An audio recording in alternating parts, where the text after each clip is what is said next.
दोस्तों, किसी ने सही कहा है कि आवाज ऊंची हो तो कुछ लोग सुनते हैं, लेकिन अगर बात ऊंची हो तो बहुत सारे लोग सुनते हैं। हेलो नमस्कार, मैं कृष्ण कुमार और आज एक ऐसी कहानी सुनाने जा रहा हूं जो न केवल प्रेरणादायक है बल्कि हमारे जीवन की सबसे महत्वपूर्ण सच्चाई को उजागर करती है। ये कहानी एक ऐसे नौजवान की है जिसने जीवन के एक महत्वपूर्ण मोड़ पर अपने मन के विचारों से जूझते हुए एक गहरी सीख प्राप्त की है। इस कहानी के माध्यम से हम ये जानेंगे कि किस तरह हमारे विचार हमारे जीवन पर गहरा प्रभाव डालते हैं और कैसे सही सोच से हम अपने जीवन को सुखी और सफल बना सकते हैं। ये कहानी एक 24 साल के नौजवान लड़के की है जो एक सेठ के यहाँ नौकरी करता था। उसका जीवन बेहद साधारण था। उसके माता पिता इस दुनिया में नहीं थे और वो अकेले ही अपनी जिंदगी जद्दोजहद में लगा हुआ था। और हर दिन वो सुबह उठता, अपने छोटे से घर से बाहर निकलता और सेठ के घर जाकर काम करता। वहां उसे पैसे मिलते जिससे वो अपने दिन का गुजारा करता। उसका जीवन रोजमर्रा की भागदौड़ और संघर्ष से भरा हुआ था। एक दिन जब वो अपने काम से लौट रहा था, उसने देखा कि एक बूढ़ा फकीर अपनी पीठ पर 3 गठरियां लेकर धीरे धीरे एक शहर से दूसरे शहर की ओर जा रहा था। उस फकीर के चेहरे पर थकान की लकीरें साफ दिख रही थी, लेकिन उसकी आंखों में एक चमक थी। फकीर ने उस नौजवान से मदद मांगी और कहा, बेटा, ये ठेला बहुत भारी है और मेरी उम्र अब इस बोझ को उठाने की नहीं रही। क्या तुम मेरी मदद कर सकते हो? अगर तुम मेरे ठेले को दूसरे गांव तक पहुंचा दो तो मैं तुम्हें 3 स्वर्ण मुद्राएं दूंगा। लड़के ने सोचा, अगर वो वृद्ध फकीर मुझसे मदद मांग रहा है तो मुझे जरूर उसकी सहायता करनी चाहिए। उसने बिना किसी संकोच के फकीर की मदद के लिए हामी भर दी और फिर ठेला अपने कंधे पर उठा लिया। जैसे ही उसने ठेला उठाया, उसे महसूस हुआ कि ये वाकई में बहुत भारी है। वो पसीने से तरबतर हो गया, लेकिन उसने हार नहीं मानी। चलते चलते लड़के ने फकीर से पूछा, बाबा, इस ठेले में आखिर ऐसा क्या रखा है जो इतना भारी है? फकीर ने जवाब दिया, बेटा, इसमें तांबे के सिक्के हैं, इसी कारण यह भारी है। लड़के ने सोचा, हो सकता है ये बाबा कोई व्यापारी हो जो अपने व्यापार के लिए तांबे के सिक्के लेकर जा रहा हो।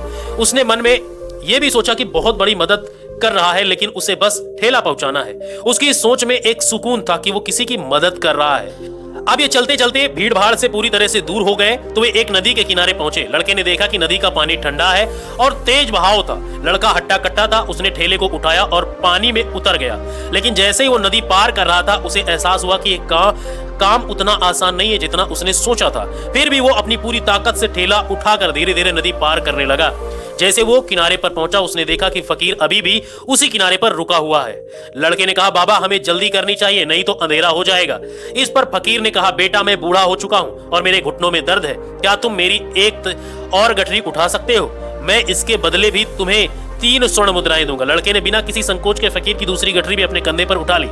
इस बार उसे महसूस हुआ कि यह गठरी पहले से भी भारी थी। उसने फकीर से पूछा, बाबा, इसमें क्या है? फकीर ने बताया कि इसमें चांदी के सिक्के हैं। लड़के ने सोचा, ये बाबा जरूर कोई अमीर व्यापारी है जो इतनी चांदी लेकर चल रहा है। लेकिन जैसे जैसे वो गठरी लेकर चला, उसके मन में एक अलग ही भावना जागने लगी। उसने सोचा, ये तो बहुत अमीर है और अगर मैं सिक्के लेकर भाग जाऊं तो बाबा मुझे पकड़ नहीं पाएंगे। लड़के के मन में लालच के बीज उगने लगे। वो सोचने लगा, क्यों ना मैं इस मौके का फायदा उठाऊं। यहाँ कोई नहीं है और अगर मैं सिक्के लेकर भाग जाऊं तो मेरा भविष्य संवर सकता है। लेकिन फिर उसने सोचा, नहीं, ये गलत है, मुझे ऐसा नहीं करना चाहिए। उसने खुद को संभाल लिया, परंतु लालच उसके मन पर धीरे धीरे हावी होता जा रहा था। वो सोचने लगा, अगर मैं ईमानदारी से इस काम को पूरा करूंगा तो बाबा मुझे जरूर आशीर्वाद देंगे और शायद मुझे कुछ और सिक्का मिल जाए। लेकिन फिर उसके मन में यह भी आया, अगर ये सिक्के असली है तो बाबा के पास और भी होंगे। इस उधेड़ बुन को में लगातार वो चलता रहा और ये लगातार मन में वो सोचता भी रहा। आगे चलने पर एक पहाड़ी आई। फकीर ने कहा, बेटा, मेरे घुटनों में दर्द है, क्या तुम मेरी तीसरी गठरी भी उठा सकते हो?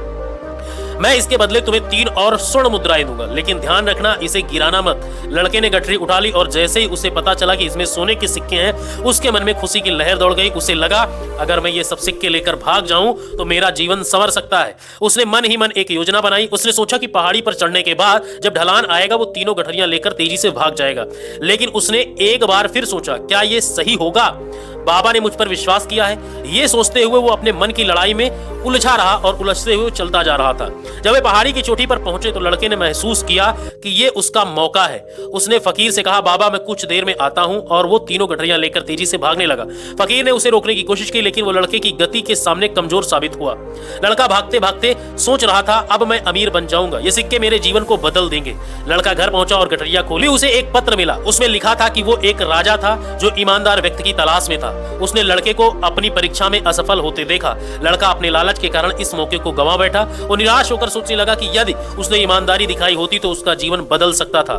महात्मा बुद्ध ने कहा कि मन ही सब कुछ है, हमारे विचार ही हमारे कर्म बनाते हैं, इसलिए हमें अपने विचारों पर नियंत्रण रखना चाहिए। यदि हम मन को नियंत्रित नहीं कर सकते हैं तो यह हमें गलत दिशा में ले जा सकता है। लड़के ने इसी बात को अपने जीवन में अनुभव किया। हमें अपने विचारों को अच्छे कर्मों की ओर मोड़ना चाहिए। यदि हम सही इरादा विकसित करें और मन की चंचलता को समझें तो हम अपने जीवन को सुखी और सफल बना सकते हैं। व्यक्ति अपने मन की दिशा को समझता है और उसे सही राह पर लाता है, वही सच्चे अर्थों में सफल होता है। अगर हम अपने मन के विचारों को शांत और संतुलित रखें तो हम किसी भी परिस्थिति का सामना धैर्य और सकारात्मकता के साथ कर सकते हैं। बुद्ध ने यह भी सिखाया कि मन की शक्ति असीमित है, लेकिन इसे नियंत्रण में रखना सबसे बड़ी चुनौती है।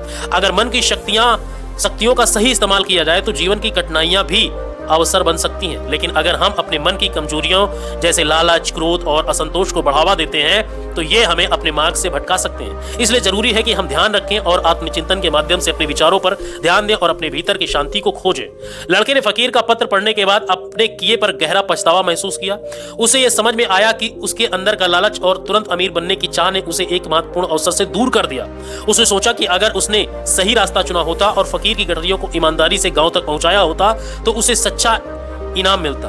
वो अकेला बैठा सोचने लगा, मैंने क्यों ऐसा किया, मेरे मन ने मुझे क्यों भटकाया। उसे समझ में आया कि लालच एक ऐसा जहर है जो मनुष्य की सोचने समझने की शक्ति को नष्ट कर देता है। उस समय उसने ये प्रण लिया कि वो आगे से कभी लालच में नहीं पड़ेगा और सच्चाई और ईमानदारी से रास्ते पर चलेगा।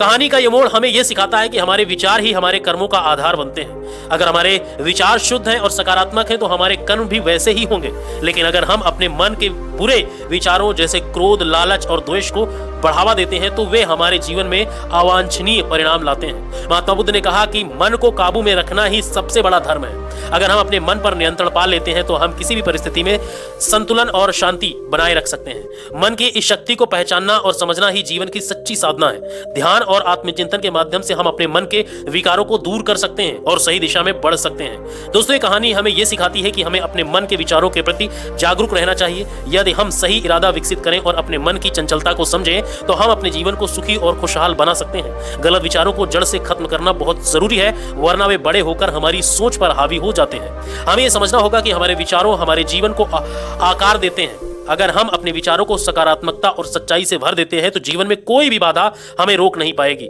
हमें सुनिश्चित करना चाहिए कि हम अपने मन की शक्तियां या दिशा जो भी हम उसका मन में चिंतन करते हैं और अपने जीवन को एक सार्थक और सफल दिशा में ले जाते हैं तो हमारा जीवन आगे बढ़ता है। उम्मीद है कि इस कहानी से आपने ये सीखा होगा कि सही सोच और ईमानदारी के साथ जीवन में आगे बढ़ने से हम सच्चे और सुख संतोष को प्राप्त कर सकते हैं। वीडियो को लाइक करें, अगर अच्छा लगा हो तो शेयर करें और चैनल को सब्सक्राइब कर लें ताकि हम आपको ऐसे ही प्रेरणादायक कहानियां और आपके जीवन से जुड़ी हुई कई सारी तथ्यों को लाते रहें ताकि आप मोटिवेट रहें और जीवन में आगे बढ़ने के लिए तरक्की करें। इसीलिए हमसे जुड़े चैनल को अभी सब्सक्राइब करें। वीडियो को देखने के लिए बहुत बहुत धन्यवाद।